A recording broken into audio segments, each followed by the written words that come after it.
UTLA. UTLA, I can't hear you. Come on, is LA in the house? Los Angeles, are you in the house?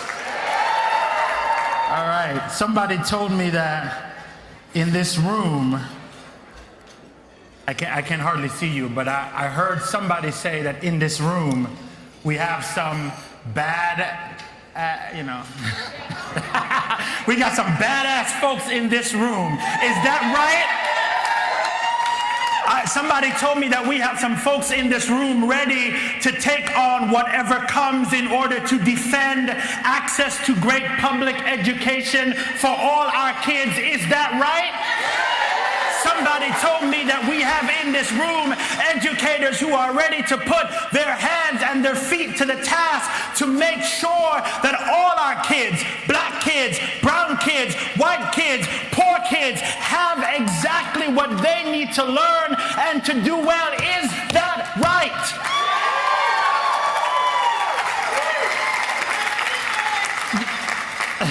I like you already. Good afternoon. I'm so honored to be here. Every time I come to LA, I struggle with living in the Midwest, because the Midwest is all right, but y'all don't have no humidity. I mean, that's a thing, you know? So I'm always sort of like, do I want to come to LA, you know? So, but I'm struggling with that. So I want to thank you for the invitation. I want to thank your leadership. Two folks I've come to know well, Alex and Cecily. I want to acknowledge you for your work and your leadership, for your friendship. I want to recognize the other elected folks, and I want to recognize those of you who have taken the time this weekend to come together to learn and to strategize and to build a more powerful union. So give yourselves a round of applause.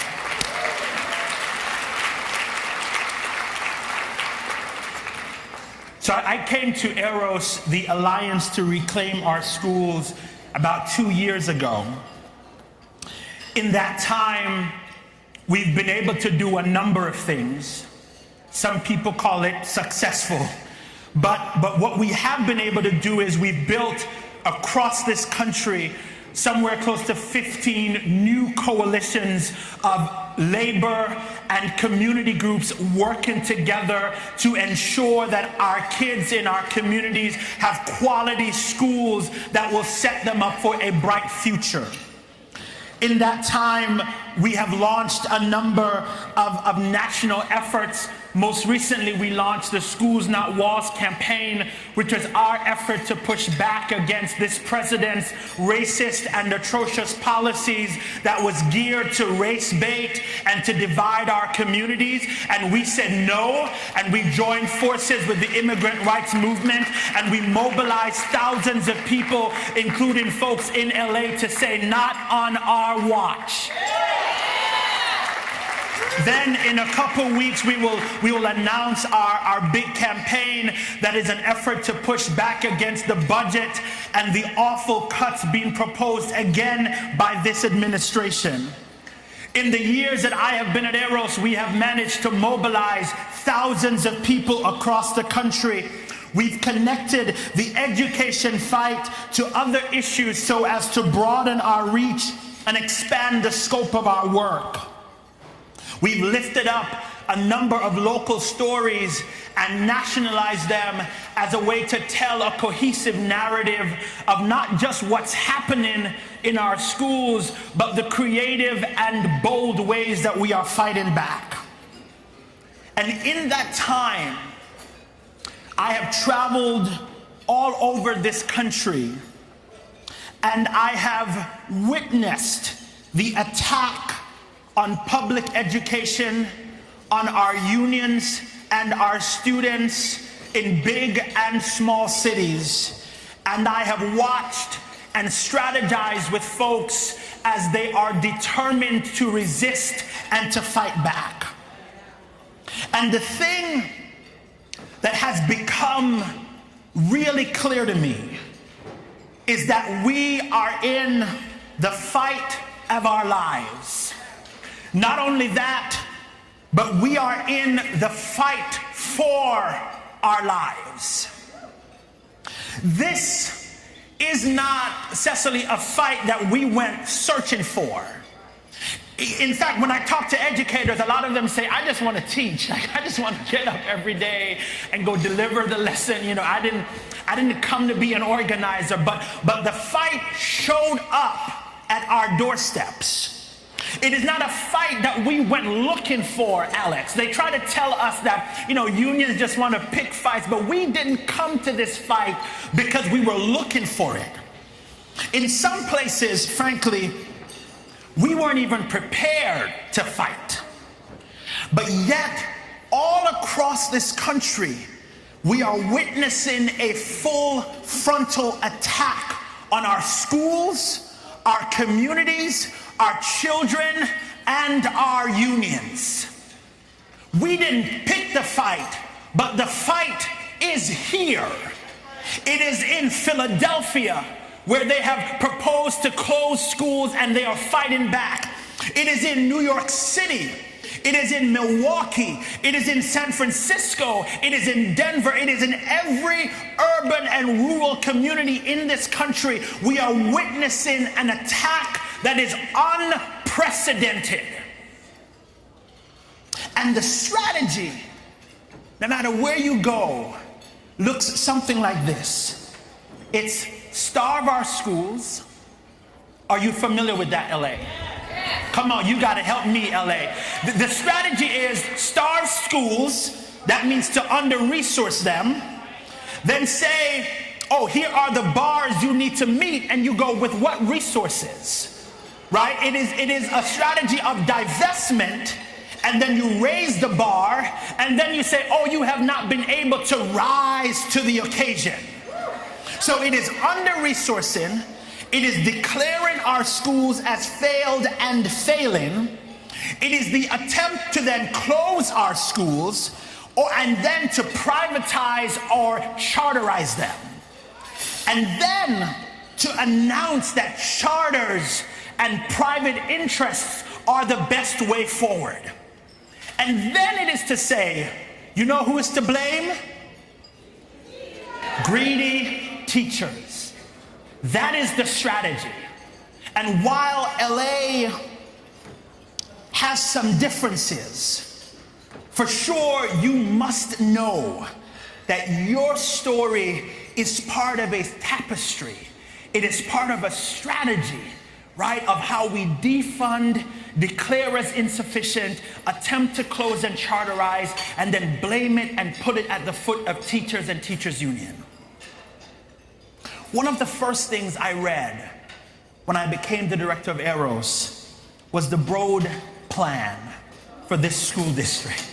How many folks remember that? It was one of my first introductions to the strategy, this 50-page document that called for millions of dollars, where they said, trust us, we know what's best for your children. The plan at the time was to charterize, I think it was over 40% of the district, turn them over to folks like Broad and Walmart. And you go, what the hell? It was my first what the hell moment in this fight. Because I realized just how brazen they were. That the same folks who did not want to pay our parents a living wage were telling us that if we gave them controls of our schools, they would do right by our children. The same folks who wanted to keep our parents in poverty wages were saying in LA, listen, you can trust us, yo, we got your back. I was months into my time at AROS, and I was like, oh, these people are serious. They did not come to play. So LA holds significance for me. But it was a moment of clarity. The magnitude of what we were up against dawned on me. And the deeply strategic nature of the fight hit me. They had taken time to write up this 50-page document, got people to review it. They put together a budget. They had a compelling narrative. They even used language that was familiar to us, right? They talked about choice, and they talked about race, and they talked about quality education. And if you weren't careful, you might be deceived by what they were up to. It was in LA that I determined that what we have to do in order to really understand if folks are on our side are to use the 3 P's, I call it. The first is the people. So whose plan is this anyhow?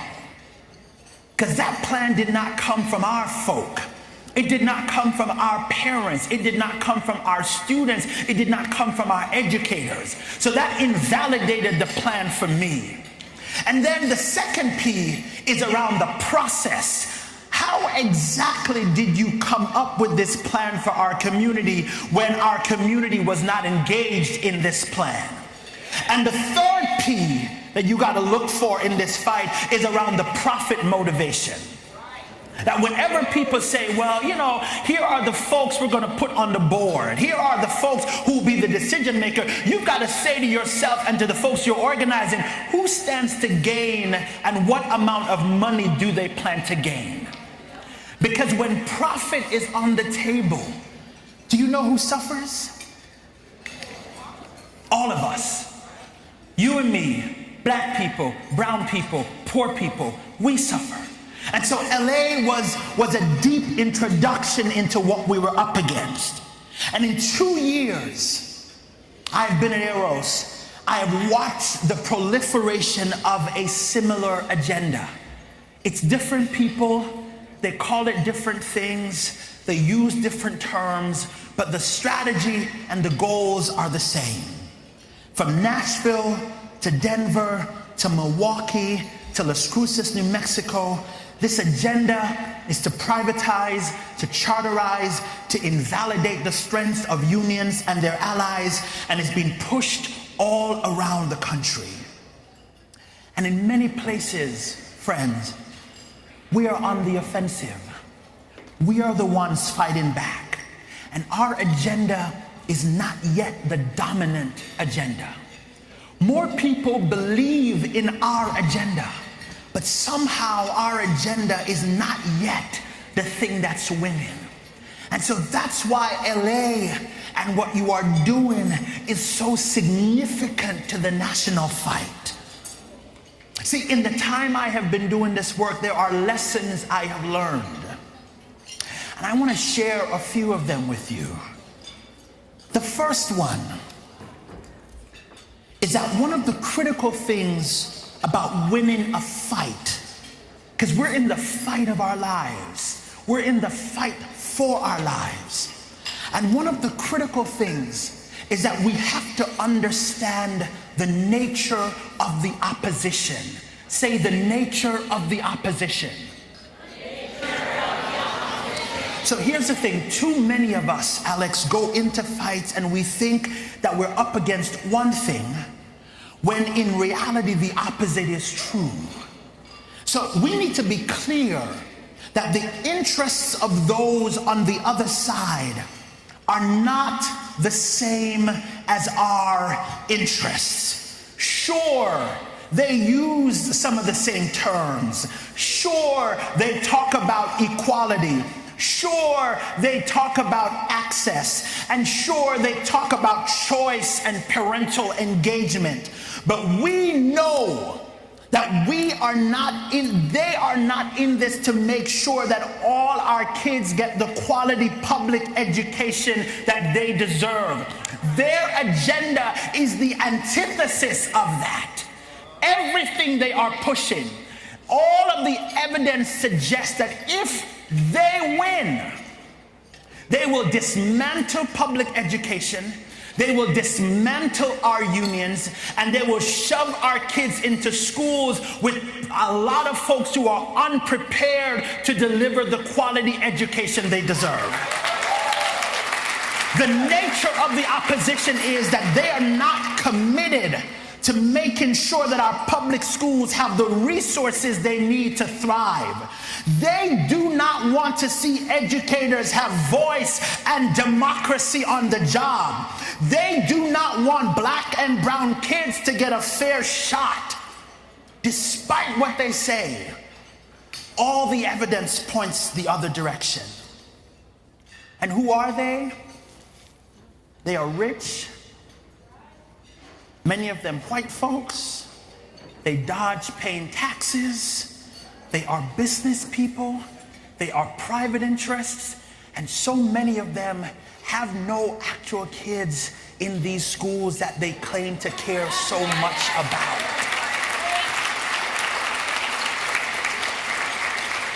You've got to be clear that what they want is to use public schools to make billions of dollars to line their own pockets. And we cannot be afraid to call a spade a spade. What they want, the attack on public education, is insidiously about how we break the back of our local and national unions. It is about how we dismantle democracy. And we've got to understand that that is the nature of the fight that we are in.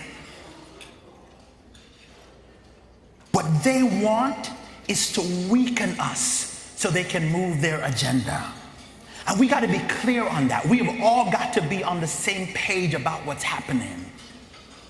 Then secondly, the second lesson I've learned is that your strategy and your approach must be rooted in your understanding of the context in which you are fighting. It must be a now strategy. I've been around labor for most of my organizing career. And some of you may know this. I can whisper it. But for all that labor has done and continues to do, sometimes we struggle with how to shift our strategy and our approach.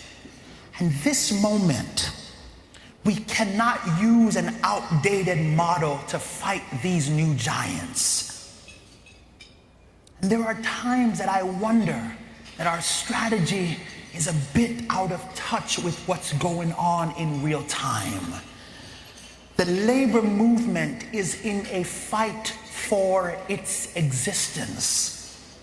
And when you are in a fight for survival, when the opposition has launched a full frontal attack, we cannot cower. We cannot attempt to reason. What we must do is we must roll up our sleeves, we must stand up, and we must fight back. This is our stand up and fight moment. This is our moment to innovate. This is our moment to take risks. This is our moment to build new partnerships. This is our moment to dig deeper and to build better alliances with our community partners. See, we have a tendency when we are under attack, we insulate, we close our doors, and we turn inward, and we say, we gotta talk about us. But that is a failed strategy. Alex knows this well. And so one of the first meetings I was in as AROS director was in a meeting with Alex and others trying to figure out how do we forge meaningful labor community partnerships in LA so that we can have each other's back? Because when they come for us, if we do not defend community, community will not be there to defend us. And when they come for community, if we are not there for them, when they come for us, community will not be there for us. We are in a mutually connected fight. And that must be our commitment. Our budget must reflect that. Our organizing strategy must reflect that. Our relationships must reflect that. See, when we feel like we're under siege, we say, let's figure out our thing. Let's cut. Let's not do too much. Let's not rock the boat. Let's hope that they somehow overlook that we're here. But they know we're here, and they're coming for us. So hiding will not save us. This is our stand up and fight back moment. The third lesson is you've got to be clear about what you're fighting for and for whom you are fighting. I came to this country as an immigrant from Jamaica. Yeah, man. My high school, Roosevelt High School in New York, flawed as it was, set me up for success. The teachers there saw the potential, and they invested well beyond what many of them even had at their disposal. They set me on a path to graduation, to college, and here I am. I say all this to say again that Roosevelt was not perfect, but it was the place where I started my journey. And there are times I wonder what would have happened had the public school not been available. And there are times I wonder what would have happened if that public school had all of the resources needed to educate us well. Whatever the other reasons, you must always remember, LA, that when you fight, as you get ready to negotiate, as you talk about what your compression will look like next February if it comes to that, this is about the kids and the young people in this country. It is about black kids. It is about immigrant kids. It's about girl kids. It's about femme kids. It's about poor kids. It's about trans kids. It's the misfit kids. It's the kids with records kids. It's the kids that say, can I get a shot kid? A real shot. You are fighting for those children. Not only that, LA, but you are fighting for their parents. It's black parents, it's brown parents, it's poor parents, it's single parents, it's women parents, it's parents who want to but can't parents, it's parents who want to realize their dream of their kids getting a quality education and graduating and going on to college and making a difference in this world. You are fighting so their dreams for their children can be made a reality.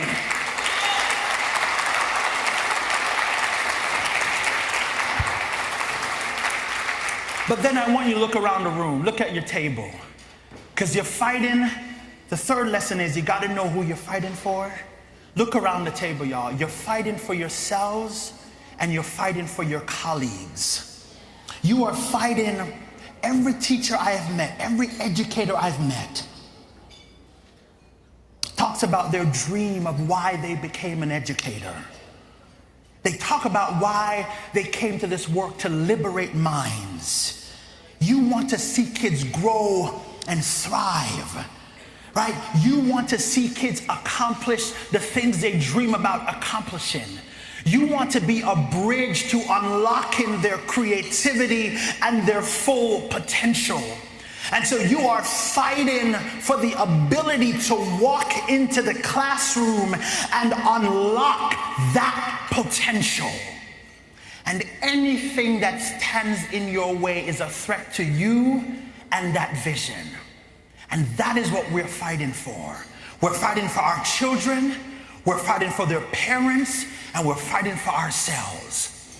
And whatever happens, whatever else is on the table, we cannot lose sight of that. Does that make sense? Yes. I tell people, don't lose sight of it. Write it in your palms if you have to. Get a tattoo if you must. Put it in your journal.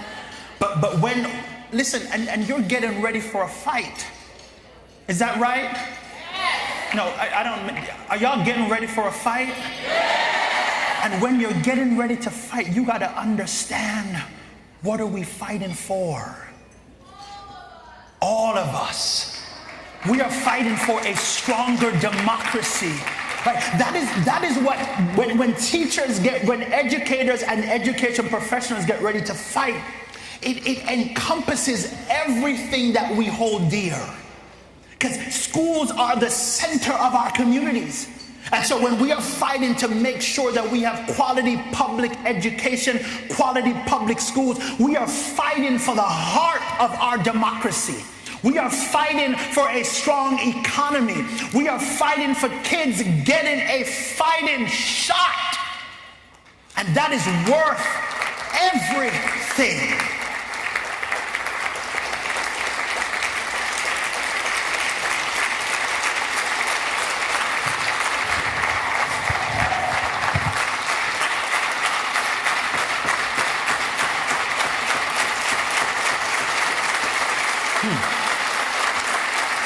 Listen, LA, the city of angels, holds serious potential for what a transformed public education system could look like. You are, and you know the facts, one of the largest districts in the country. What happens here has implications for what happens around the country. I want you to sit with the weight of history. If they win here, Alex, they will say, look at LA, we did it there. They will use this district as the epitome, as the example. That's what happens if they win. If we win, you will inspire people everywhere. You will inspire locals everywhere.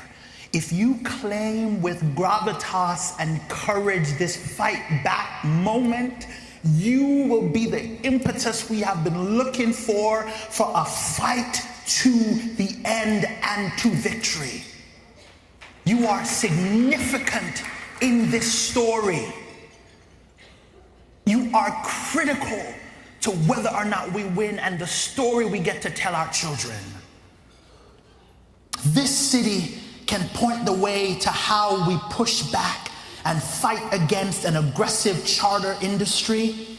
This city can point the way to what happens when we increase per pupil spending to what it needs to be. Somebody say, what's it, 20? Come on, say 20 by 20. You have the opportunity to set the tone for what deep investment in our children and our communities could look like. See, this city and this union can show us what it means to confront and deal with racial injustice and racial inequity. This city, the city of angels, can show what it means for a union to repair years of tortured and challenged relationship between community and labor. This city and this union can show us what it means to bargain for the common good with community allies at your side and at the table. This city can show us the power of teachers' union to negotiate and demand justice for students, parents, and educators. This city, this union, this local. But you must have courage. This is our moment to stand up and fight back. It is our moment to have courage. It was Maya Angelou who said that courage is the most important of all the virtues. Without it, you cannot practice the others. See, courage is building alliances in the face of attacks when you could get insular. Courage is dealing with racism even within our ranks. It's challenging our folks to see the world differently. Courage is owning when you are wrong and asking for a better way. Courage is taking risks and putting your bodies on the line. Courage is saying we will do new things in bold ways. Courage is owning the past, but being willing to forge a new future.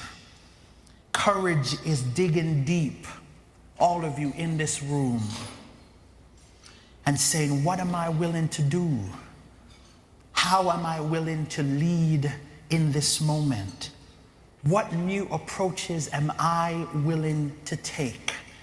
Courage is saying, where and how will I show up on the battlefield for a better America, for great public schools for all our children? See, you are the front lines. You are the advanced troops. You will set the tone for where we go and what we do next. Teachers Union have a special and critical role to play in where we go next. With some of the brightest, most dedicated folks, it is from your ranks that we need a new kind of leadership. It is from your ranks that we need a new vision of what not just our schools, but what our country could look like. We have not secured a single progressive victory without the support of labor, and certainly and more specifically the support of our teacher unions. What is happening to public education, the attack on teachers union, the attack on our students, that is an attack on all of us. And that is our task. If the agenda of the opposition prevails, we all lose. But here is the hope. Here is the hope. 2 weeks ago, I was in Denver. I was in Denver to participate in a rally. The rally was organized because Alec, you know Alec, decided to meet in Denver. And they invited our very own Betsy DeVos to be the keynote speaker. You would think that the Secretary of Education, I'm honored to be here, but you would think this is the kind of place the Secretary might show up, right? To talk, not necessarily this one, but in the role, right? No, but work with me, right? You would think that if you are the Secretary of Education, you would want to be in relationship to educators, to parents, to students. Your allegiance and your alliance would not be with Alec. And so I was there for that rally to confront Betsy DeVos, because I fundamentally believe that the rich and the powerful enjoy too easy of an access to those elected and or appointed. Her appearance and the invitation is evidence that we are living in teaching and organizing in critical times. And in these times, again, our goal is to stand up and fight back. But while there was a rally of about over 2,000 people. And there was a rally at the Capitol. There was a march through the city of Denver. And I wasn't sure what to expect, you know, and myself and G2 were there, and we were like, well, we don't know what's going on, brother, but we showed up.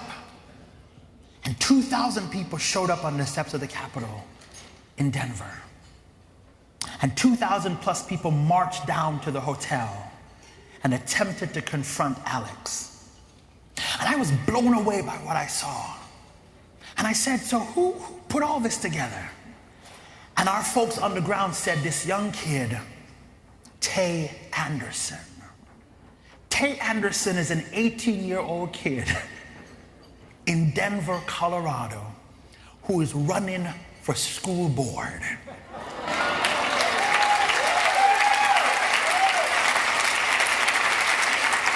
So we done talked about the challenge, but here is the hope, that we got some brothers and some sisters like Tay Anderson who say we will not allow the Betsy DeVos of our world to prevail.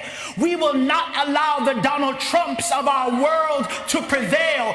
We will stand up and we will fight back. And so Tay Anderson organized a 2,000-person rally in Denver to confront Betsy DeVos herself.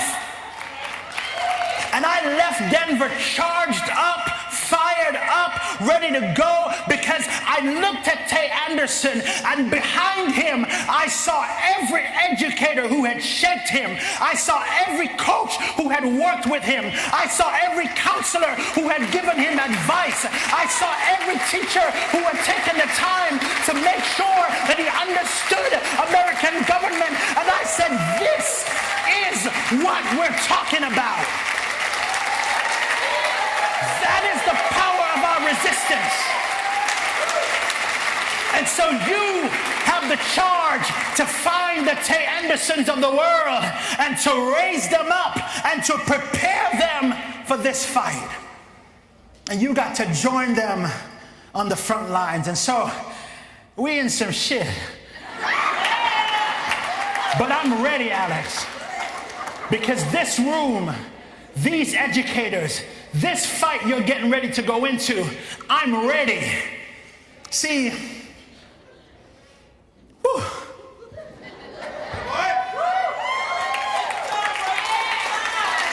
I